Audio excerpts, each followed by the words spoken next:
서울에 한강이 있다면 울산에는 태화강이 있죠. 기적의 강이라고 불릴 만큼 태화강이 품고 있는 역사는 울산의 자랑입니다. 우리가 울산시로 가면서 울산에 참 좋은 곳을 많이 가봤죠. 가장 기억에 남는 아주 대표적인 명소 어디가 있어요? 정말 많은데 영남 알프스도 있고 또 소호습도 있고. 좀 먼데 이야기를 하는데 사실은 그 먼데도 너무 좋은 게 많지만은 이 도심 한가운데도 너무 멋진 곳이 있거든. 아, 바로 태화강이죠. 그렇죠. 척하면 척이네. 근데 태화강이 참 재밌는 게 2028년이 되면은 국제정원 박람회가 열리는 거 알죠? 알죠. 그런데 이미 한참 전에 한 1000년 전부터 이곳에 무릉도원 같은 정원이 있었고 황룡이 논일던 용궁의 정원도 있었거든. 그러니까 그런 너무너무 멋진 곳이 또 태화강이거든. 그곳을 한번 가봅시다. 네, 함께 가보시죠. 네.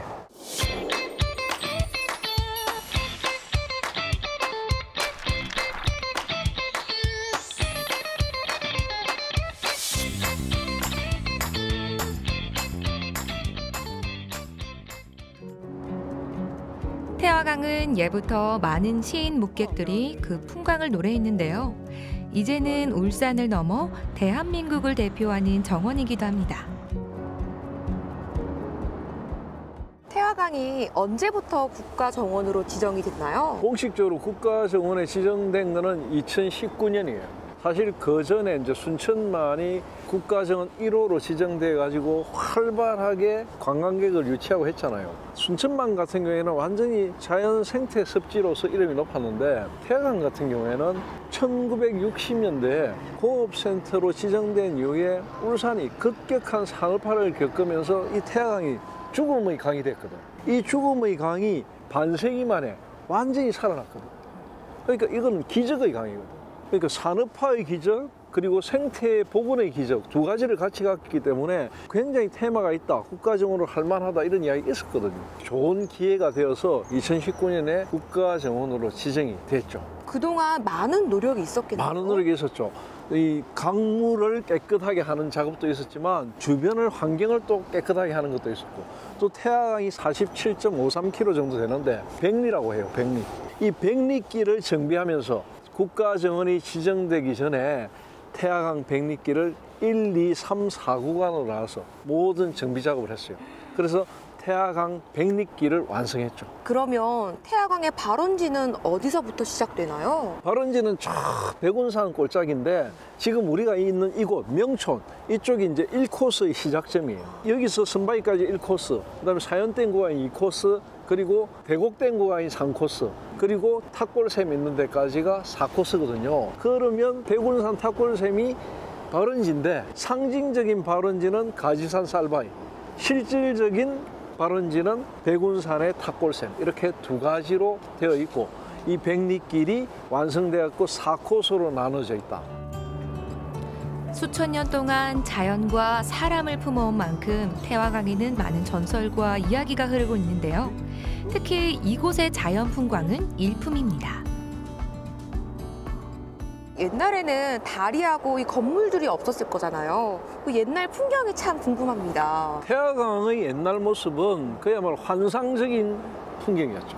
왜냐하면 조선시대, 고려시대, 그 앞에 삼국시대 시인 묵객들이 이 태화강을 가지고 칭송하고 예찬한 시문이 되게 많거든요.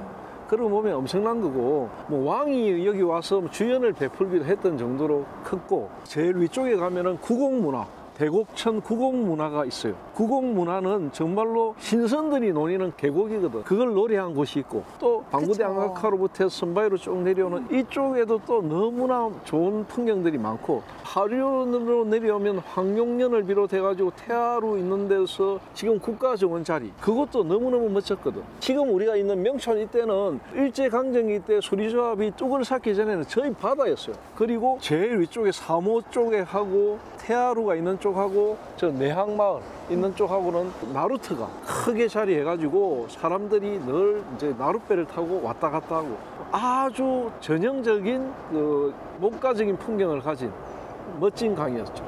그리고 또 여기에는 섬도 있었다면서요? 섬도 있었죠. 여기 하류 쪽에는 동해안에 있는 강치고는 너무나 많은 해산물들이 풍부했거든.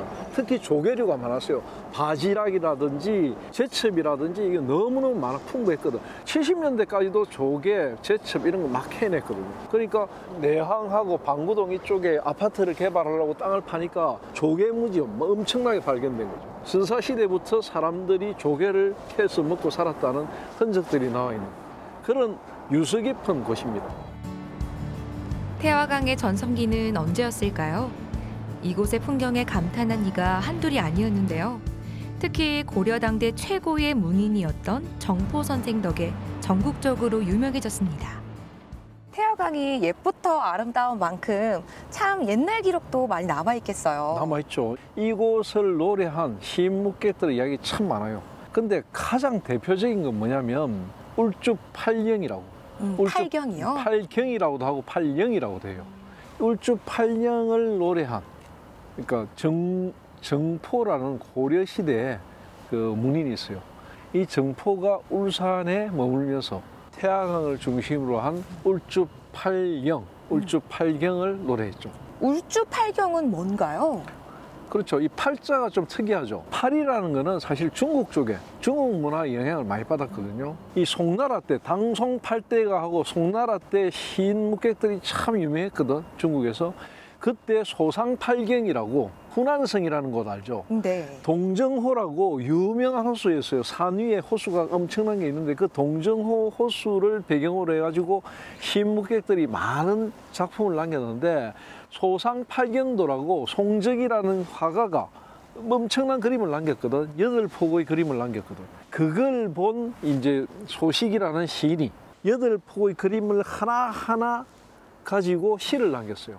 그게 바로 소상팔경, 팔경의 유래예요. 중국 사람들의 그런 것들을 흠모하고 따라하길 좋아했던 고려, 조선의 문인들이 우리 땅에도 이 한반도에 있는 좋은 풍경에도 가는 곳마다 팔경을 노래했어요. 그런 식으로 온 좋은 곳에마다 팔경을 노래했죠. 울산도 똑같이 울주팔경을 노래했던 겁니다. 그럼 울주팔경에는 어디가 포함되어 있는 건가요? 이 8개의 팔경은 지금 우리가 여기 있는 곳에 맞은편에 바로 태화루가 있죠. 네. 이 태화루를 중심으로 한 이곳에 무려 4곳이나 있어요. 태화루 옆에 평원각이라고 있었어요. 그리고 건너편에 보면 은을봉, 달이 숨은 봉우리. 네. 적어도 팔경에 들어갔거든요. 은을봉 아랫자락에 있는 보물 숨긴 곳이라는 장춘호, 이것도 팔경에 들어갔어요. 그리고 웅수산 자락에 보면 바위가 하나 있는데 망해사트 위쪽에 보면 망해대라고 바다를 바라보기 좋은 조망이 잘 되는 곳, 그 망해대가 있어요. 그리고 삼산 비행장 옛날에 산이 있었다고 했죠. 산 3개가. 네. 외호산 그쪽 자락에 벽파정이라고 있어요. 또 우리 외한강 하구에 보면은 개운포가 있죠. 그쵸. 개운포. 그리고 마지막 하나는 연암동이라는 데가 있어요. 연암이라는 데. 연암은 뭐냐면 연꽃바위라는 뜻이거든. 그 연꽃바위의 오래된 이름은 백년이거든. 네. 백년암이라는 게 있었어요. 무룡산 자락에. 백년암에 대한 이야기도 참 많은데 그 백년암까지 해가지고 8개. 이 가운데 아직까지 남아있는 곳이 많이 없어요. 울주팔령은 조선시대까지 시인묵객들의 시에 자주 등장했는데요. 그 중에서도 장춘호는 선비들이 꿈에 그리며 찾았던 무릉도원이었습니다. 저는 장춘호라는 이야기를 처음 들었을 때 사실 사람 이름인 줄 알았거든요. 사람 이름 아니었나? 장춘호라는 이 장소는 네. 울주팔령 가운데 가장 독특한 곳이에요. 그걸 뭐라 하냐면 울산의 무릉도원이라고 하거든. 그게 무릉도원이 맞는 이유가 있어요. 태화루 앞에 여기 황룡연이라고 들어봤죠? 네. 황룡이 산다고 하잖아. 울산을 전체로 놨을 때 울산의 태화루가 가장 중심이거든. 중앙에 사는 게 황색이거든. 황룡이거든. 이 황룡연에 살던 용이 한 번씩 나와서 몸을 말리거든. 젖은 몸을. 네. 그 말렸던 공간이 바로 장춘호. 무슨 어떤 누각이 있거나 이런 건 아니고 그냥 장소인데 이 장소에 대한 설이 되게 많아요. 지금 동굴피하 쪽에 가면 이제 학을 2마리 형상화해 놓은 곳이 있거든요. 네. 그곳이 이제 옛날부터 해죽이라든지 뭐 산다화라든지 이런 게 많이 있었으니까 그것이 장춘호다 이렇게 주장하는 사람들도 있고 또 뭐 우리가 권건이라든지 이런 분들이 남긴 신정 동국 여지 성남 이런 책에 나오는 기록을 바탕으로 해가지고 그것보다 은을봉이 깎아지려 나오는 그 부분, 그러니까 지금 태아로탈이 인근이다 이런 주장을 하는 분도 있고 이렇거든요. 그렇지만 어쨌든 간에 이런 건축물들이 다 인공적인 것들이 없다고 생각해 보면 은을봉의 끝자리 어느 지점을 그렇게 노래했던 것 같고, 바로 그곳이 용궁의 정원이었다 이렇게 노래했어요. 용궁의 정원이 왜 용궁의 정원이냐면 용이 몸을 말리러 나왔으니까. 그게 따뜻한 곳이었겠죠, 그죠? 항상 온화한 기운이 머금어 있는 곳. 장, 숨길 장자, 봄춘자, 봄을 숨긴 곳이 장춘호다. 그러면 장춘호의 뜻이 장? 숨겨 있다, 숨어 있다. 네. 봄이 숨어 있는 곳. 그게 장춘호예요. 그러니까 이게 굉장히 이제 태화강의 무릉도원 같은 곳이죠. 예사롭지 않은 곳이죠. 그래서 이곳은 태화강이 국가정원이 됐잖아요. 2019년에. 그쵸. 국가정원이 되기 훨씬 전에, 거의 한 1000년 전부터 이것은 국가정원이었다는 거죠. 무릉도원이었네요. 공식적으로 지정은 안 했지만 사실상 국가정원으로 기능을 할 정도로 무릉도원을 갖고 있었다. 그것이 바로 오늘의 국가정원이 됐다. 그러니까 연관성이 있는 거죠. 국가정원이 되기 천여 년 전부터 태화강에 정원이 있었다는 사실이 놀라운데요. 봄을 숨긴 정원, 장춘호가 어떤 모습이었을지 더욱 궁금해집니다. 장춘호라는 말이 참 낯선데 이 말은 어디서부터 비롯된 말인가요? 장춘호라는 이 말 자체가 조금 특이하잖아요.